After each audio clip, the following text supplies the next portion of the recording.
Arkansas gym bags. you just can't leave those Arkansas fans at home. You know they got to come and make some noise for their team. They have some great fans, and they've had incredible attendance at all their meets this year.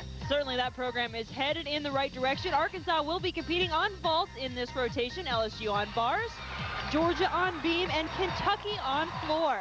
And we will see Audra Loveless, the sophomore from Arkansas, on vault. Soup layout full. That is one of the most difficult style of vaults to do. We see the Yurchenko layout full, but this one's even more difficult, doing the half on to the vaulting table.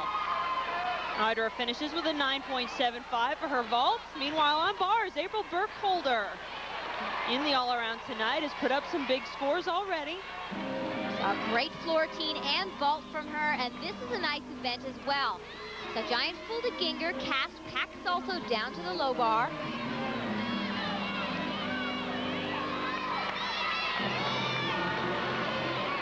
Her skills are consistent. She's looking for that clean form, giving away no deductions.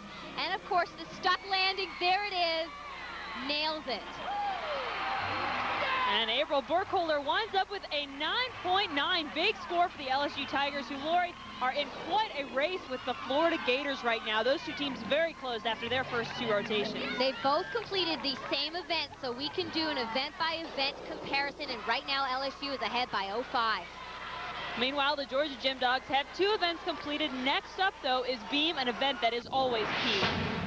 We need to be strong on the balance beam so that by the time we get to floor exercise, we don't need some ridiculous 49.8 to win, you know that we have a score that we can manage to get and can see ourselves, you know, in that winner's circle before we even get to the floor exercise. And so the event right before that balance beam, to me, will be very critical for us.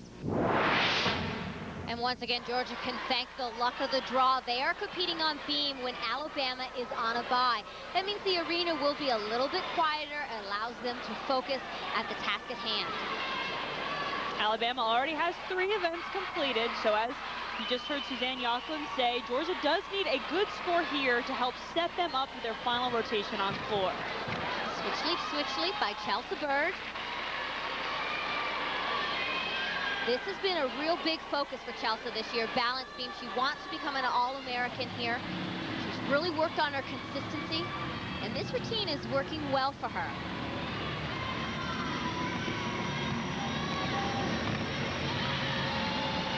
This is Georgia's 3rd event. You mentioned that Alabama has already competed 3 events, so after this rotation, we can exactly see where this competition stands, who's ahead, and what each team needs.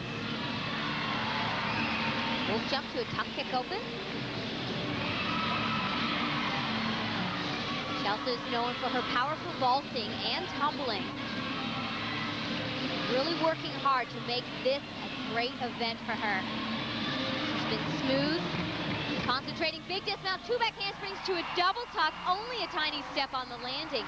Very good, solid routine, no wobbles. Chelsa Byrd gets a 9.9 on beam. These are the types of scores that Georgia needs. They want the big 9.9s. She's a great teammate. As they look up to her on the balance beam, she's not wobbling. That really builds the confidence for the rest of the girls who need to compete. Confidence so important on balance beam. But the Kentucky faithful looking over toward that floor where Michelle Gales is competing. Look at that, a career high of 9.95 in this event. She says she is a great all-arounder for the University of Kentucky. One of the biggest and most difficult tumblers in the competition. She opened with a double layout. We saw front full front layout.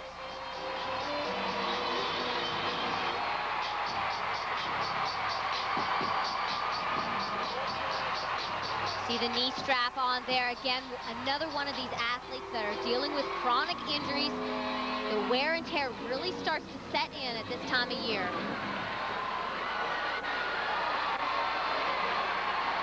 Again, the music shuts off near the end of her routine. You saw her look to the side. But she stays focused, continues. She must finish this routine out. Well, that is unfortunate, but again, we see the athletes doing what they need to do. The fans giving her a little love. She has a lot of family and friends here. Michelle Gales is from Atlanta, Georgia, and she gets a 9-9 on floor. We've got more in rotation 5. Welcome back to the SEC Gymnastics Championships. Lisa Rennie, the freshman from Las Vegas, Nevada, on bars for the LSU Tigers. LSU's got a great competition going so far. And Lisa has a very difficult bar set planned. Toe on to invert position, up to a full twist. Giant half. This is a key element right here, her release move. Much better than the last competition I saw her do it in. A little bit higher above the bar. Bail to handstand.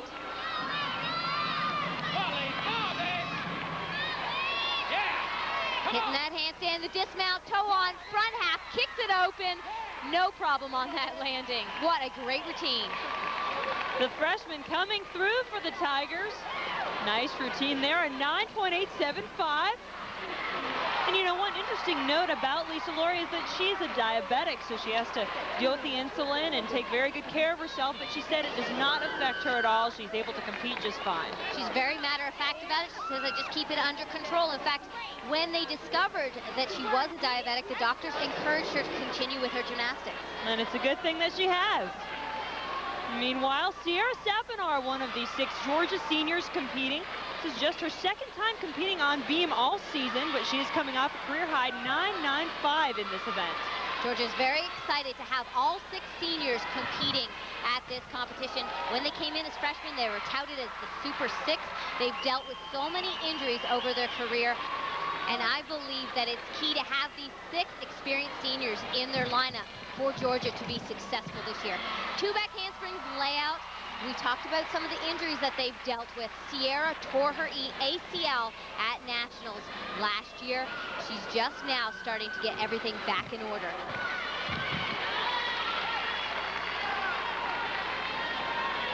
An excellent beam worker for Georgia. There's quite a bit of experience and maturity, and that certainly helps on this event.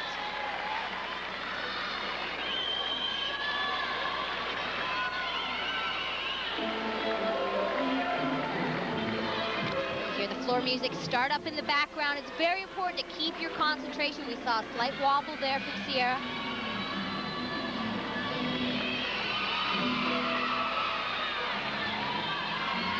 Just the dismount, an element where the ACL tear may be a factor, not a problem. Cartwheel, gainer, full, solid landing. Another great routine for Georgia. They are getting the job done when they need it.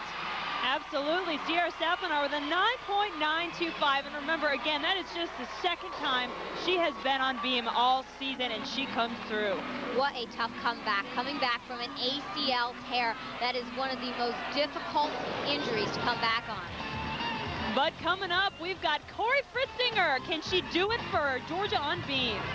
Sandy Austin giving some words of advice to one of her seniors, Cory Fritzinger. Cory, along with her teammate Marlene Stevens, 2 seniors who've had to take on a bit of a different role this year. I think that we've got them in a position where mentally they know what their role is, both Cory and Marlene, and they've accepted the fact that they're not doing 4 events, but they're doing 2 events where we need really high scores. And we're talking 9.95s is something that we expect from those girls on the 2 events that they are doing. So I think they've adjusted very well to that. Cory has really stepped it up and been very consistent on the uneven bars for us. Our highest scorer this season in balance beam, she's put up some big scores under pressure as well. Cory is in 3 events tonight. Her main focus is the bars. We saw her get the big score there, and of course balance beam. She is now last up in the lineup on beam since Kinsey is out with the knee injury. Tumble series, 2 back handsprings layout right on top.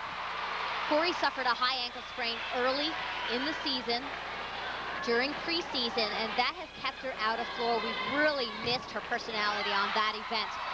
But she has been getting the job done for Georgia on the other events. And time again, we see her come through under this kind of pressure. Georgia wants a big score here. And really, Laurie, if you think about, usually in the anchor position for Georgia, we see Kinsey row, but of course, we saw Kinsey go down with that knee injury on the vault. Now in that ankle position, you've got Cory Fritzinger, who is someone who really thrives in this type of a situation. There it is. That is her third big skill. She hit her tumble series. She hit the gainer layout. That was the wolf jump 3/4. Now it's just the dismount. And listen to the crowd get up for her. They want a big score here. If she nails this, this could be huge. Legs glued together, not a movement. That is a huge routine. And the Georgia fans and the Georgia gymnasts know it. Cory Fritzinger knows she's put together a great routine. All that's left is to find out what the judges think. And take a look at that crowd. As we've said, there are a lot of Georgia fans here waiting to see those scores from the judges.